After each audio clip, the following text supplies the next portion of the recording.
Thank you all. Thank you, Liz, for that delightful introduction. It's the kind that my dad would like to hear and my mom would actually believe. I have to say it's a real treat to have the earlier slideshow go away. That enormous photograph of me really scared me, and I noticed that the caption underneath it said Crystal Bridges, and a gentleman in the audience came up and said, "Are you Crystal Bridges?" I had to admit that I actually receive mail now and again addressed to Dr. Bridges, and I don't like it very much. But thank you all for the invitation to come. Thank you, Liz and the Terra Foundation and all of the great staff there for sponsoring this talk. And thank you to Matty Bunzel for extending the invitation, and to his great staff at the Humanities Festival. This is my first time participating, and it's just an extraordinary group of people. And thank you all for coming today. It's really a delight to visit with so many Chicagoans and those of you from nearby. I wanted to first say, don't worry, as Henry VIII said to all of his wives, I won't keep you here very long. But I wanted to begin with answering some of the questions, maybe the most pervasive questions about this enterprise that I've been engaged in for the last 4 or so years. How did this new institution, and indeed a museum of American art, come to be in this Ozark forest? How did a museum such as this arrive in this Mayberry-like small town of Arkansas, northwest Arkansas?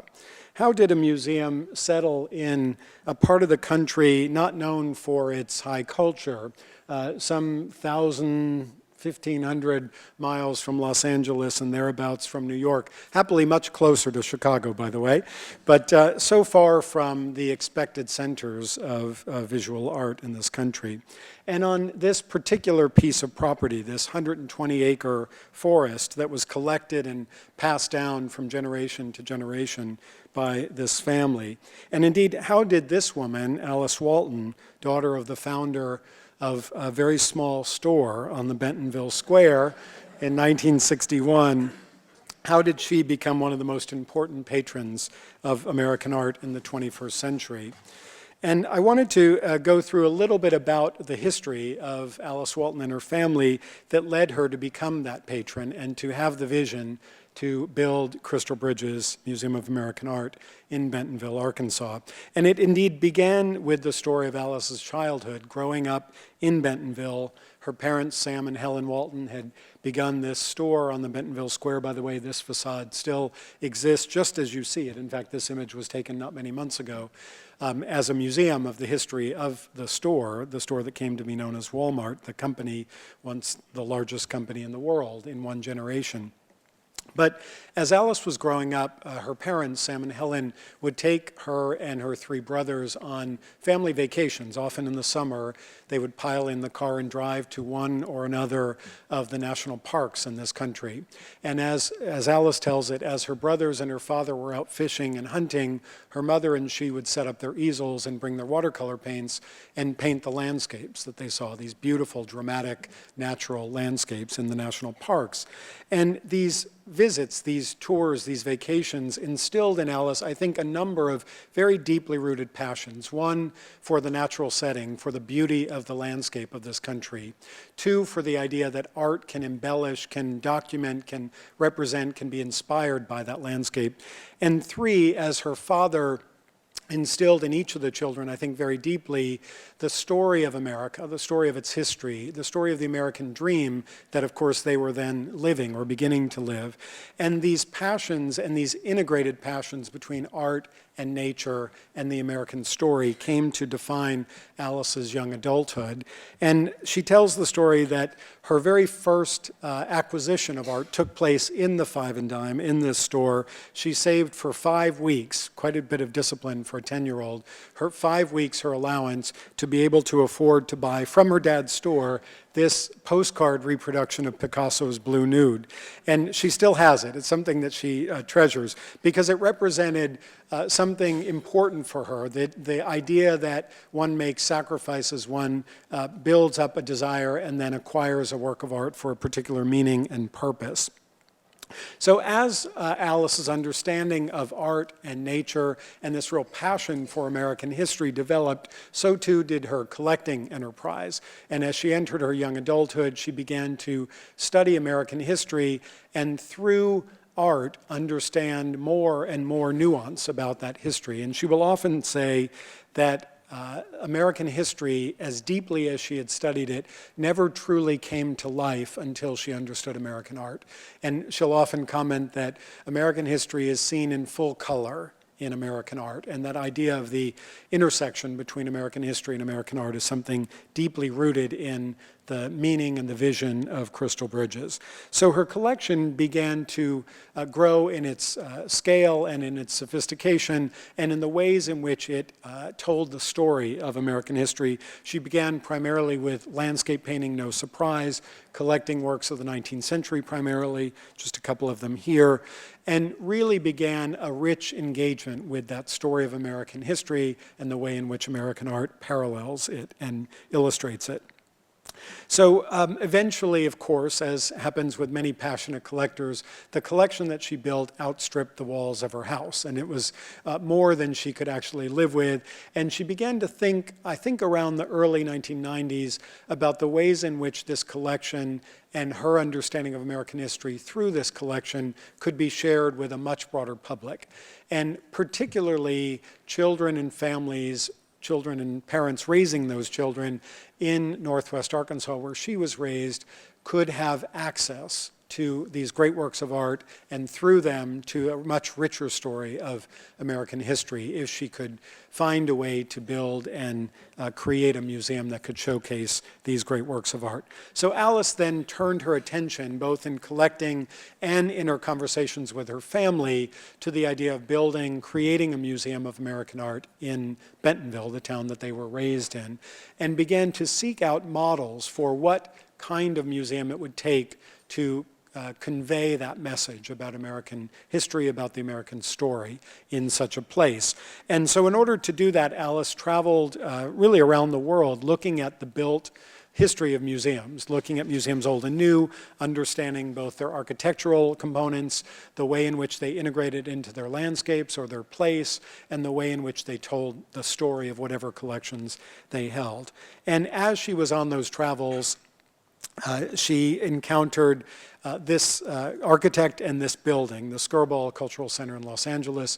Alice had been to many other museums, had encountered many other architects' works, but it was this building that really spoke to her. The Skirball, if you know it, is the Jewish Community Center, Cultural Center in LA, and it's built into the hillside of Westwood. And it really is a series of pavilions that are integrated fully into the landscape, the hillside. And interestingly enough, when the site was chosen, it was a garbage dump, and it was completely rehabilitated by the design and the building of the museum, and fully integrates into that landscape and really echoes the topography of the landscape and incorporates a great deal of green space into the design. And this design, this location, this integration of architecture and land really spoke to Alice. And she commissioned Safdie in a most unorthodox way. She called him up at his office in Cambridge, Mass. and said, "Mr. Safdie, my name is Alice Walton, and I'm going to build a museum in Arkansas. Would you come and talk to me?" And this is my fantasy of how that conversation went. Mr. Safdie's on the phone. Alice Walton's name is mentioned. He Googles Alice Walton, richest woman in the world. I'll be there Tuesday. And so Safdie came to tour the site that Alice had in mind, which was this 120-acre parcel that was really the backyard of the family home where Alice had been raised. And she talks about having played hide and seek with her brothers in that landscape and having ridden her horses over the creek and elsewhere in that land. And when Mr. Safdie came from Cambridge to visit, it was a winter day, and they walked the site together. And Alice shared her vision for what she hoped to accomplish in the museum. Mr. Safdie articulated his vision of how architecture and nature can coexist and how they can inspire one another. And as they were crossing the creek on this cold January day, Moshe Safdie fell into the creek on a freezing day and was completely drenched. And Alice said, "Well, you must come back and change and we'll get you dry clothes." And he said, "No, let's continue the walk and continue the conversation," which impressed her greatly. And at the end of the day, he in his soaked, frozen clothes And she, wrapping up the conversation, he turned to her and he said, "Now, Miss Walton, I assume this means you're beginning your architectural selection process now." And she said, "Oh no, I've just finished it, you're it." And she hired him literally on the spot, understanding that they had shared a vision for what this museum could be and needed to be in its landscape. And so that began a series of conversations about the design of the museum, showing you just a couple of other built projects by Mr. Safdie.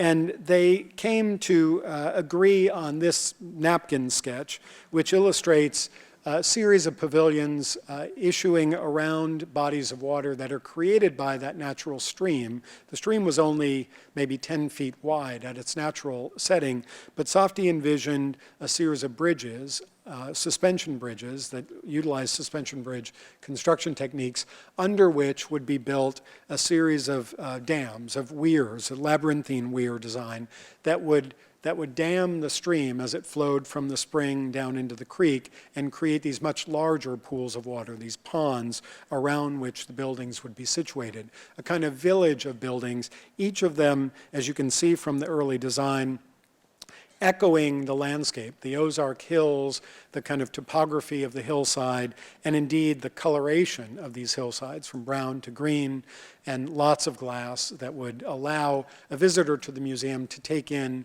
many vistas of the landscape and really bring the outdoors into the museum and, again, mingle the experience of art with the experience of nature, as Alice had hoped for. And so Safdie was really an inspired choice in that he could envision, could share the vision, and could articulate a design that would indeed integrate fully the building into the natural setting. And in fact, the selection of the site itself, they walked many sites on the 120 acres, and there's a great variety of topography on our site. There are great hills, there are cliffs and bluffs, there was the creek, and Safdie and Alice decided to situate the building at the very lowest part of the property in this creek bed so that the natural tree line, the landscape itself, would always dominate the architecture. And so at any point that as you maneuver through the museum and you look outside, you realize that you are nestled among the landscape. So you never experience architecture as dominant, but rather as nature kind of embracing and enveloping the landscape, or the building, excuse me. And so in 2005, the ground was broken on the project, and this is Alice dedicating the land to her mother. And I should say her mother was really instrumental in collecting these parcels of land, undeveloped land, and keeping them that way for many, many years. And she told her children, including Alice, that these lands should be preserved in their natural setting because someday they might be used for something very special. And it was at the end of Helen Walton's life that Alice was able to bring her mother to the site and show her the design for the museum. And there was this wonderful kind of completion of that vision that her parents had in collecting the natural land. So that was also the same moment that this painting was acquired by Alice and Crystal Bridges, Kindred Spirits, the great legendary work by Asher B. Durand, kind of the icon of the Hudson River School moment in American painting, and a very important pivotal moment at that. When this painting was acquired in 2005 from the New York Public Library, you may all recall there was a great deal of consternation about the painting leaving that public institution in New York and coming to Arkansas, to a place which no one really understood was going to be a museum. And in fact, Alice will admit to her naivete at that moment, she had thought that the museum would be built in secret and then would be opened doors and announced at that moment that there would be no knowledge of the museum until it was open, and so consequently had not really made any announcements to the public or through the media about the developing museum. And so when this painting was acquired, there was a great deal of concern that it might go into a private collection and never be seen again. And so a good deal of uncertainty and indeed skepticism began to attend the project of Crystal Bridges as it was being built. And it was something that took many years for us to overcome and to be able to present the museum and its vision and its purpose to the public. Happily, we're on the other side of that today. But those were the days when there was a great deal of questioning about what the motives were and what the actual outcome might be. So with the beginning of construction, there was a great deal of activity on the site, so much so that the community was interested in seeing what was happening, and so we built an observation deck from which people could witness the construction. And it was a long number of years of construction. It was 4 full years of construction. And here are just some video images of some of the development of that building project. And you'll see in a couple of these video images the ways in which the bridge buildings were constructed. They actually, all of the structure of those buildings that dam the waterways are built on 4-inch steel cables that are catenated and run on either side of the building, onto which are placed these very large glue-laminated curved beams that both attach to the steel cables and also spread them apart, giving these very wonderful kind of organic-shaped roofs, and you can see some of those going in. Now, the construction and the engineering of these buildings was so novel that there was a great debate among the many engineers involved in the project as to what the proper sequencing of the construction needed to be. And I remember many days being in these vast debates among engineers and architects and representatives of the various subcontractors, and they would all, after a half an hour of debate, turn to me and say, well, which is it going to be? And I think, I'm the art historian in the room, I have no idea. No.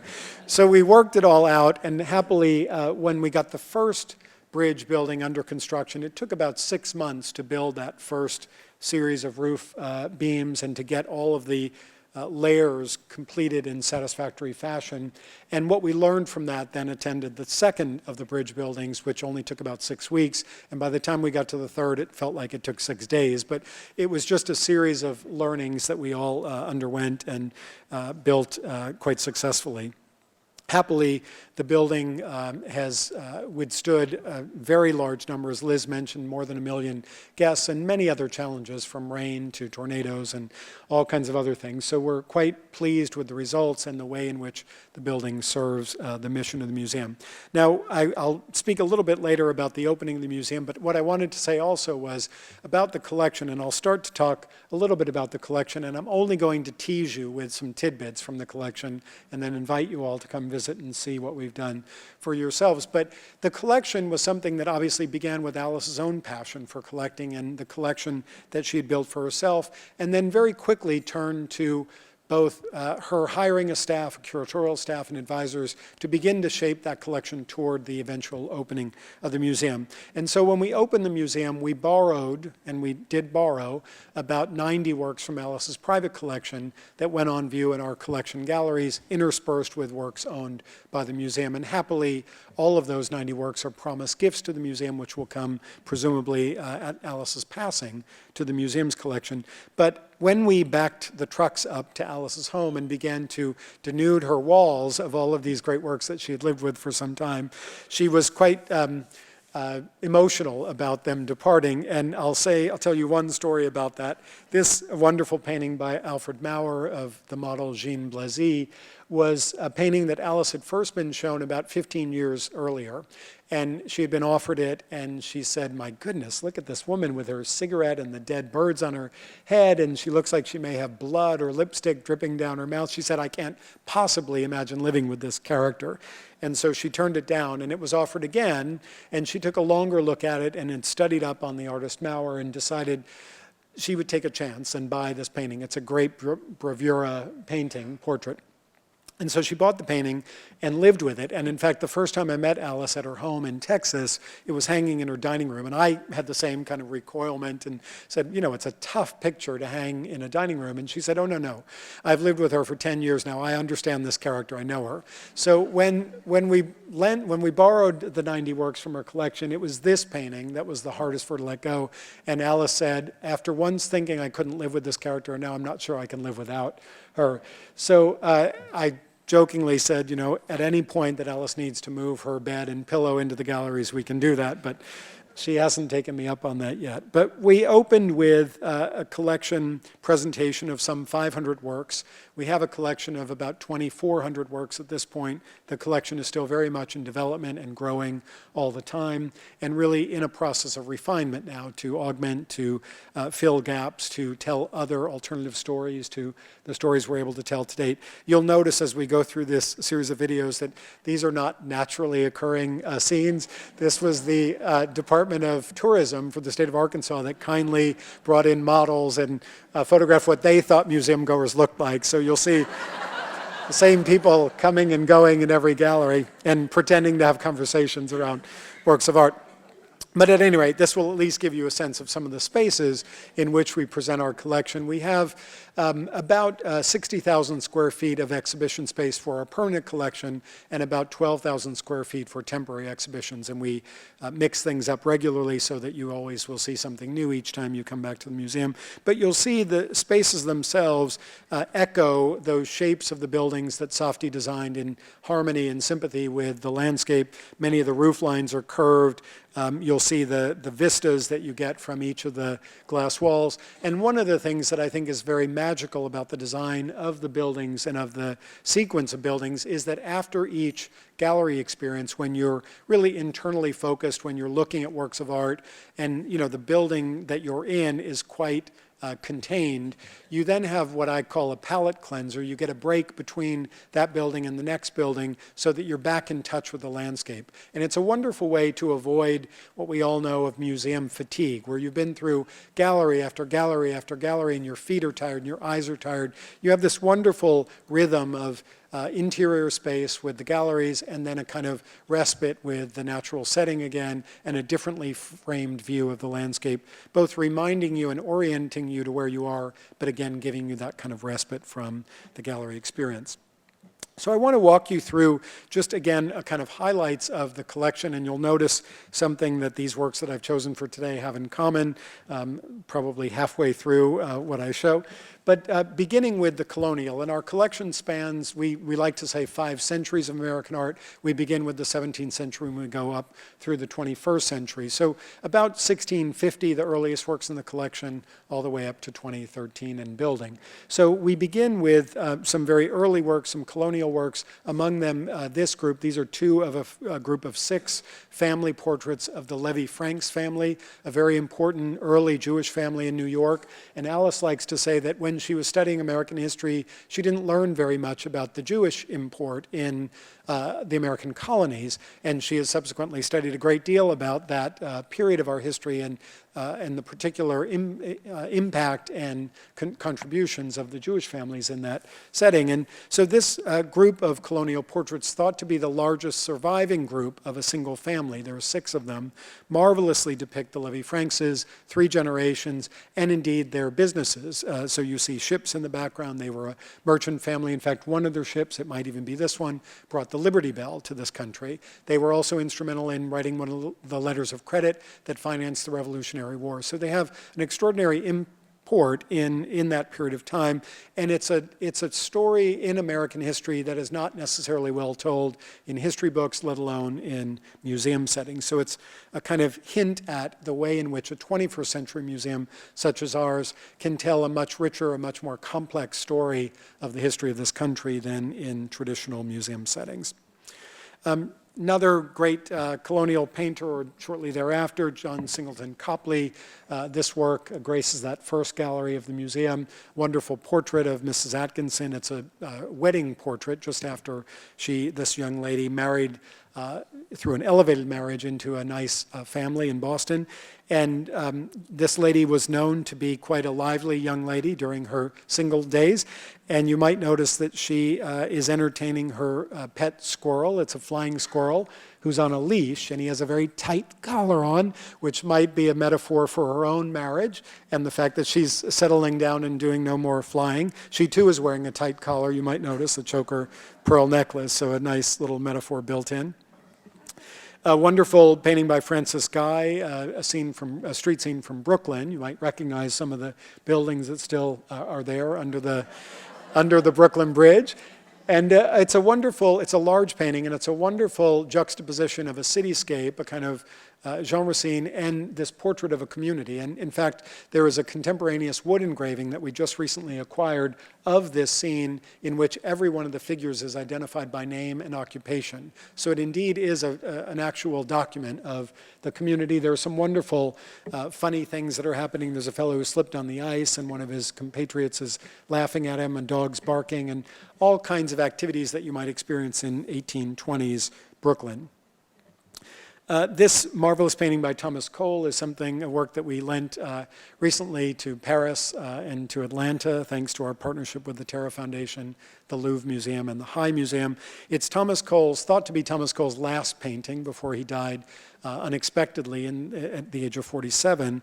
And it's called The Good Shepherd, and it hangs normally at the museum next to the Asher B. Durand Kindred Spirits painting, which is, of course, an homage to Cole, and it's Durand's statement about kind of inheriting the mantle of American painting in that moment, and the legacy of American landscape painting that Cole had been so instrumental in inventing as a genre. So it's a wonderful pairing of Cole's last work and the homage to him by his successor. This great painting by Arthur Fitzwilliam Tate, also in our partnership exhibition with the Louvre and the Terra and the High. Probably my 8-year-old son's favorite painting in the collection for obvious reasons.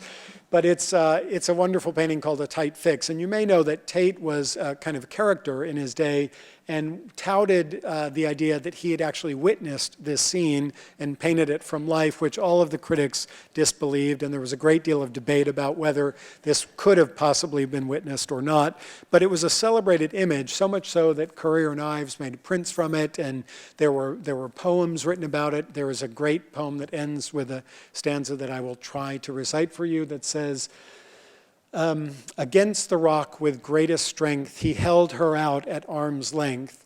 Finally, he cried out in deep despair, "Oh God, if you don't help me, don't help the bear." But much celebrated in its time, and obviously a kind of cinematic or pre-cinematic experience of something quite dramatic and impactful.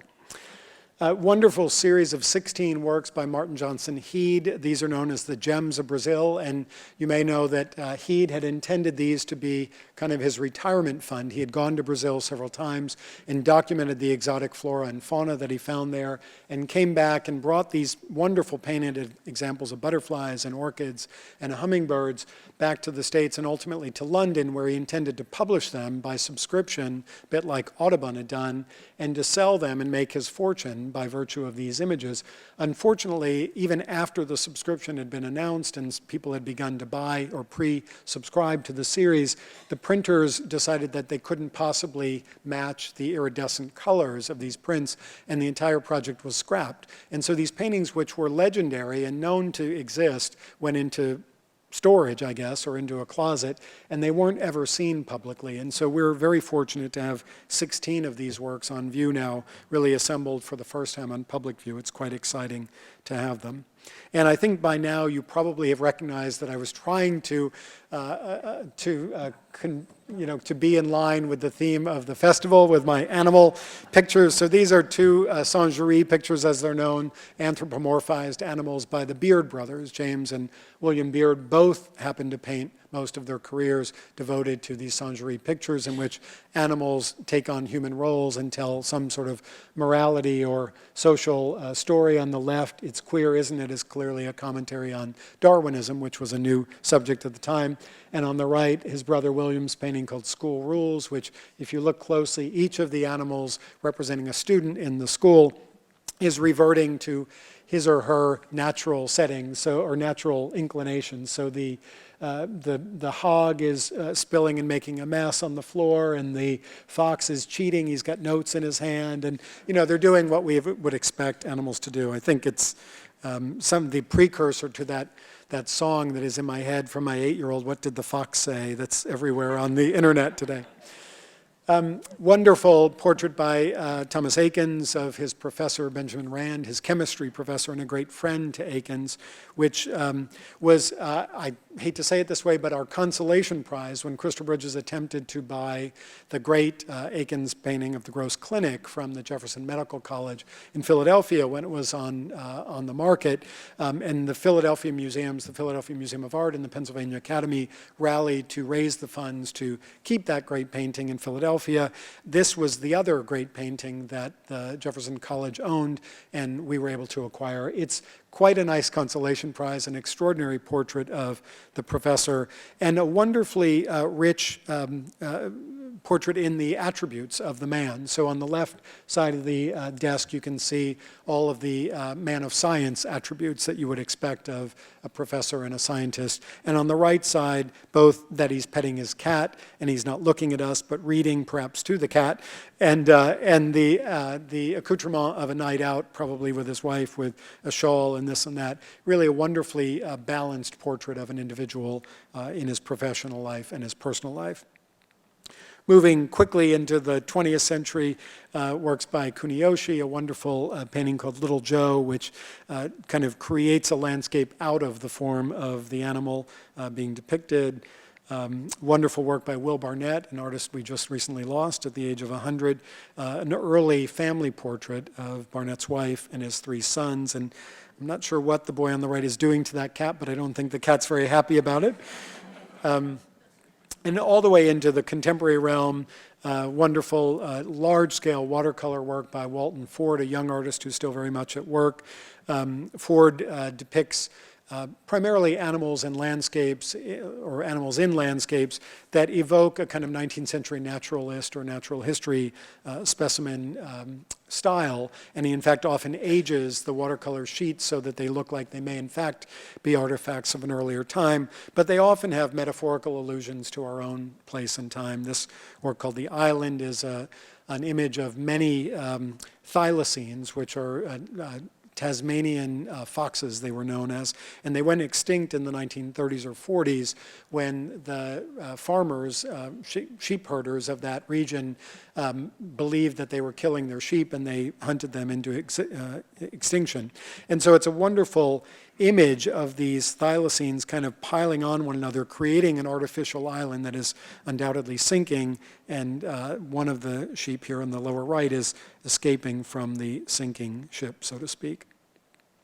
Another wonderful large-scale contemporary work by the artist Tom Utek, an artist who works in upstate Wisconsin near the Canadian border, and creates these almost technicolor cinematic images of the landscape. This one has a very beautiful sunset with wonderful character. Right in the center you might see this small bear who's taking it all in, witnessing it, kind of a stand-in for us, the viewer. And this scene is unfolding with every manner of flying and gliding and crawling creature emerging before him. It's a wonderful evocation of nature kind of writ large with this grand sweeping vision, and of course evokes the 19th century Hudson River School painters very elegantly. And finally, moving outdoors, we have 120 acres, as I mentioned, and many of our acres are bejeweled with great works of art on the outdoor trails and through the woods. This one, work by Paul Manship, a wonderful beginning point for one of our trails with these 3 bears that point in the direction of the museum. And a work recently installed, you may see just across the trail in the background is the hare, the rabbit, who is taking a little break there, and the tortoise is passing her up and moving across the path.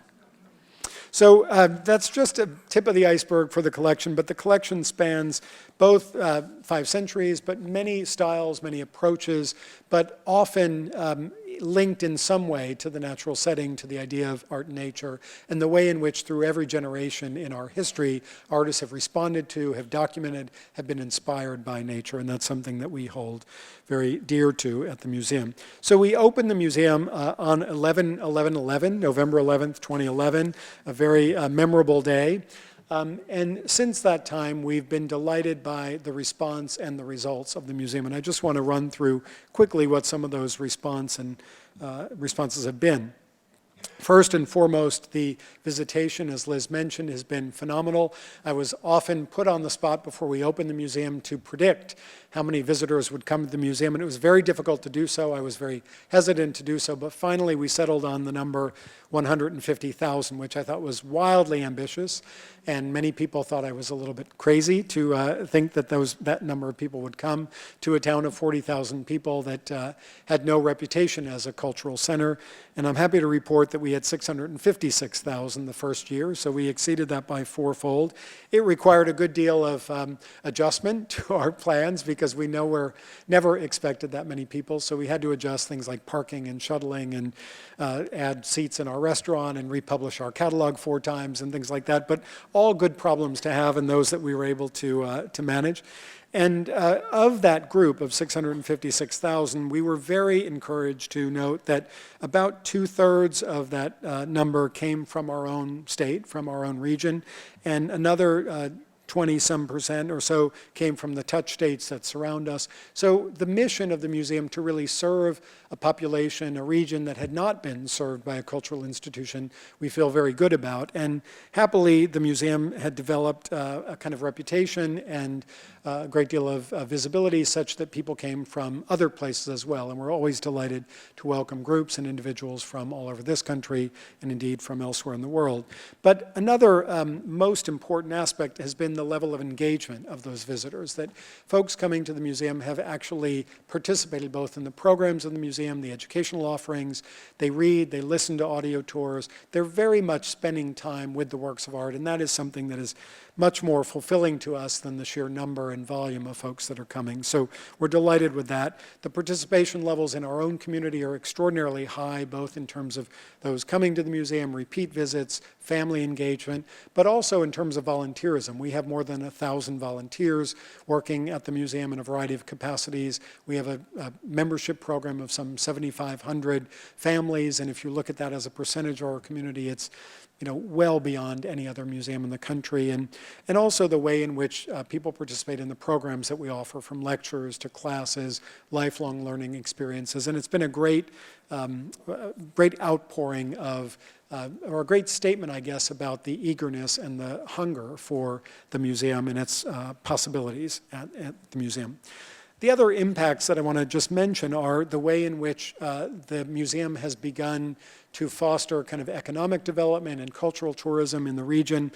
We've been recognized really around the world by the media, by places that we've never expected to be, from the state of Arkansas, as I mentioned earlier, who's done a great job promoting the museum as a reason to come to Arkansas and thus encounter the other beauties of the natural state as it's known, but also by the media, who has commented about Bentonville becoming a new cultural mecca, by Travel and Leisure magazine naming Bentonville the only American destination on its top destinations in the world for this year. Lots of things like that have happened that we just could not have anticipated, and it's really created kind of a path to the museum from other parts of the world, and that's been most welcome and certainly has continued to fuel the interest in coming to the museum.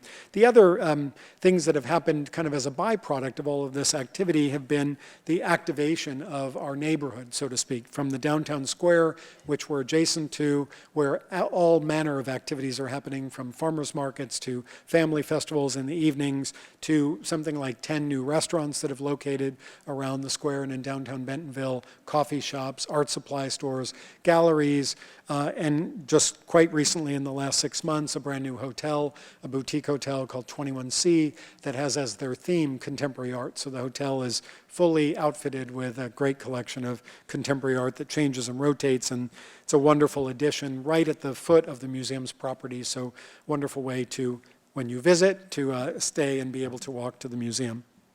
And I think maybe even more important than all of these impacts or outcomes is the way in which the community and the region has come to kind of redefine itself, a kind of self-esteem building for the place, and the way that people talk about the place that they live in and think about rearing their children in a place like Bentonville, and also bringing their families or friends from around the country to visit. And I'll just share this quote to you. It's quite a wonderful statement about our regional folks.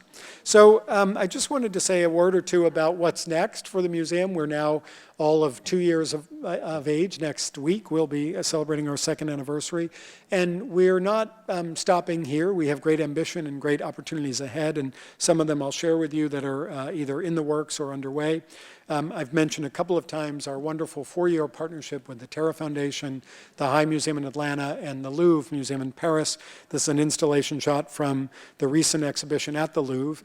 We have planned 4 years of exhibitions that focus in a very tight way on themes in American art history, the first of which was the development of the American landscape painting tradition with Thomas Cole. The second of which, as you can see here, is about genre painting, particularly in the 19th century. And these exhibitions are organized, co-organized by our curatorial teams and involve works of art from each of the 4 partner institutions, from Terra to the Louvre to the High to Crystal Bridges. And the exhibitions travel then from Paris to Crystal Bridges to the High Museum, so they have an international appeal, and it's a wonderful way for us to both develop those relationships curatorially and intellectually, but also to augment what's happening with American art study here and abroad. We also have been continuing to develop our own library. We have a wonderful library here pictured on the grounds of the museum. It actually has the best views of the campus. It's on the top floor of our largest building, and it looks out over the ponds and over the museum buildings. And it's open to our public, and the public uses it very capably and well. And it's a wonderful way to kind of augment what you see in the galleries by virtue of exploring further. And with that library setting, we've just developed a Scholars in Residence program with a wonderful gift from another local family that has endowed a program to bring scholars from academic institutions across the country to work, to develop their work and research at the museum, utilizing our library, our collection, the resources in the region with the University of Arkansas just down the road. And so we're in our second year. We did a pilot year the first year, and we're in our second year with 5 new scholars who have come to us. They live in a farmhouse, a wonderful 8,000 square foot farmhouse just adjacent to our grounds, and they have bicycles to get around and access to everything they need. So it's a wonderful new program, and we think that in developing scholarship that is informed by the collection, we will continue to be involved in that development.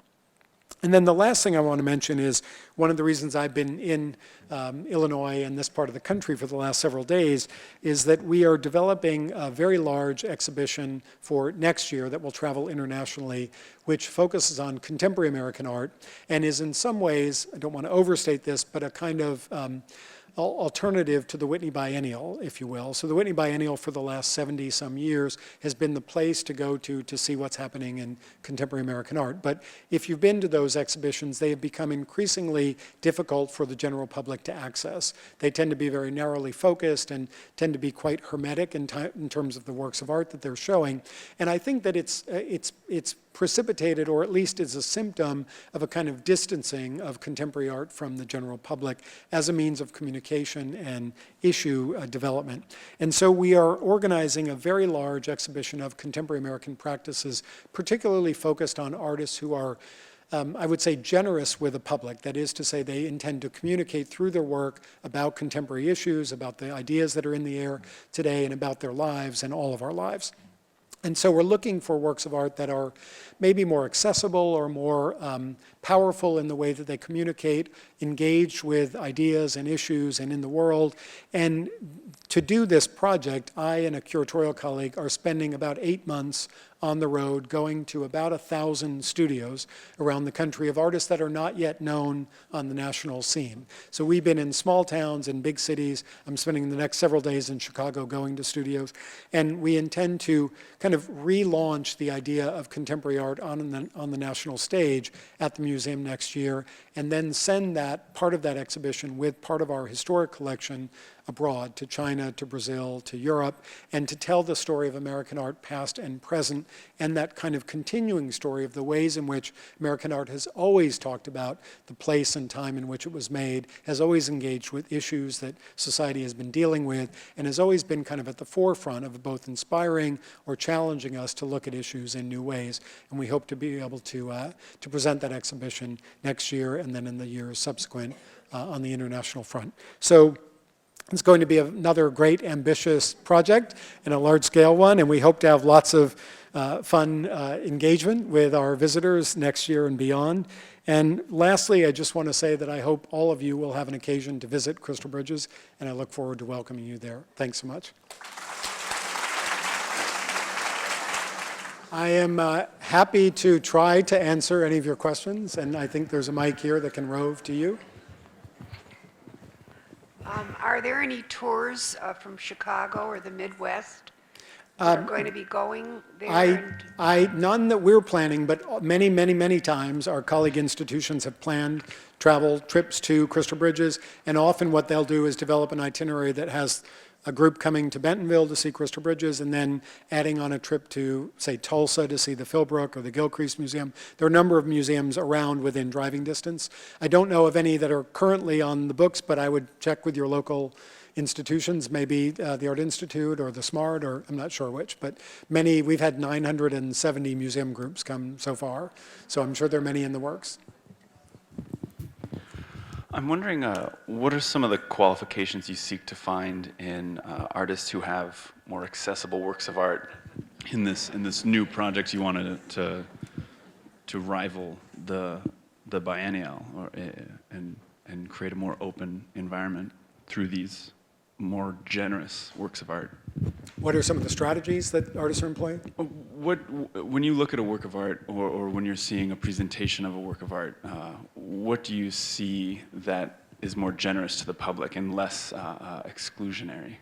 It's a great question, and I don't think I could predict an answer to that, but having been to now 450 studios, I think what we are seeing is artists who are fully engaged in issues that are of import to some segment of the community or a larger community or the world, and they are finding ways to communicate perspective, an ideology, or maybe just an open-ended question or reframe a question through their work. They're deploying all kinds of strategies. Some of them are rooted in tradition, and they are availing themselves of historic modes, whether it be representation, realism.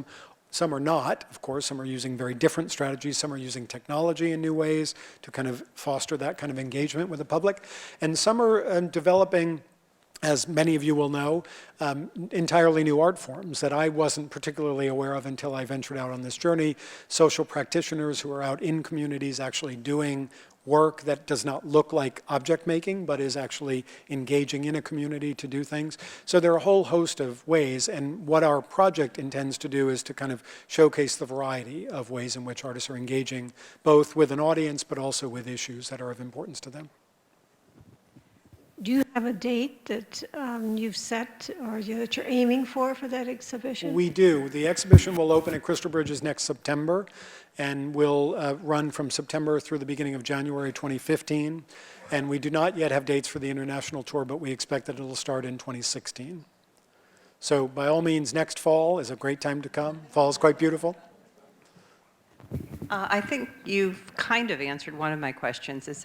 Is your museum then entirely focused as a collecting museum on collecting contemporary art from living artists? No, the collection spans, as I said, from 1650 to the present.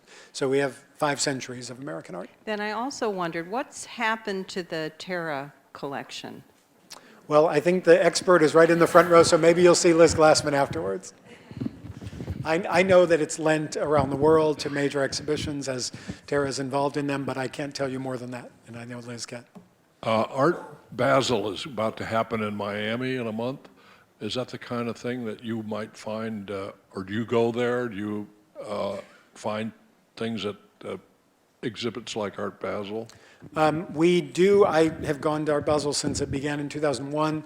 The last several years, I brought a group of museum patrons to fairs like that, and I will be bringing a group in December. These are young patrons of the museum, not young of heart, I should say. They're not all chronologically young, but they are all folks that are interested in developing their own collections, and I bring a group of 20 or so, and we tour both Art Basel and the other fairs that happen in Miami. And many of them are beginning collections. And that's another outcome of the museum I didn't mention, that with the conversation around art, there are many people in our community and in our region that are beginning to get interested in collecting for themselves. And I and my curatorial colleagues are very helpful to that project, and we love having new collectors building collections in our region because obviously they can have an impact in the museum's future. I guess I was wondering if you could speak about how you're trying to learn more about your audience beyond being an internationally recognized or nationally recognized museum. You seem to be deeply invested in the Bentonville community, and any work you did before the museum opened to learn more about that community and forge those relationships, and what you do now to make sure that you're serving that community as well. Sure. Well, we think of ourselves first and foremost as a museum for the region, right? We were built in a region that had no art museum, so that's our primary circle of audience. But then we have these concentric rings, as I showed on the map, where folks are coming from nearby and then further and further afield. And we want to serve all of those folks, obviously. What we know about our audience is that at least half of them had never been to a museum before we opened. And so we've spent a great deal of time understanding the ways in which you both attract and engage and make comfortable a first-time museum goer such that they will become a regular museum goer. So that's a very large part of our vision, is to ensure that the museum is friendly, warm, comfortable, open, accessible, and connects with folks at all levels. So we think and talk a lot about access points for our audience members, regardless of what their background is or where they've come from, whether they've had experience in museums or not, and how to make sure that they will find an access point of comfort and engagement. So that's something that we do all the time. We also are surveying every guest when they come in or when they leave, to understand where they're coming from, what they're looking for, how they heard about us, what they got out of the experience, what they'd like to come back and do again, and that sort of thing. So we're learning all the time. As a young museum, we're still shaping our program according to what speaks to our audiences writ large. I should also mention, and I didn't mention, the educational underpinning of the museum, which really was at its core of the vision of Alice and the family and myself, is educational. And so we've developed a whole host of educational programs from every age, for every age level. And our school program, which is endowed now happily by another foundation in town to pay for all the school expenses for any school, any teacher, any administrator who wants to bring a school group to the museum, we pay for all the expense, all the buses, the transportation costs, the cost of a substitute teacher back in the classroom, the lunches for all the students and their chaperones, every cost that would be a hurdle for school children coming. And after our first year, or actually during our first year, we engaged with the university, the College of Education, to develop a study of the impact of that first visit to a museum on a school child. And so it was a perfect situation to develop a blind study in a setting where there had never been a museum. Many of these children had never been to an art museum. And so they had a perfect control group to be able to research from as a control group, and then the treatment group of the first-time museum-going children. And so they've just completed the study with 11,000 students, and it's just published online now. It's going to be a book and a number of other forms that shows that one school visit has an extraordinary impact on students' ability to both retain knowledge, critical thinking skills, empathy and tolerance capabilities, and across the board, they've done a remarkable job kind of assessing what the impact is.